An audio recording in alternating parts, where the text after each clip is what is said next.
You know, 80% of communication is nonverbal. Bitch. So when you walk into a room and you can change the vibrational frequency in that room just by changing your perception and your vibrational level functioning high. Same way when you reading a book. You know, your vocal cords are still working. That's still vibrational energy.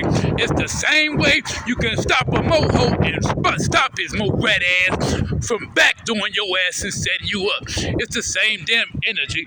Learn how to use it. Damn it. Justice for young Dolph and Tyre, DUKEMO3, Duke the Jeweler. We see Allahu Akbar. Nigga shit round here, and a nigga ain't gotta be black. God, love,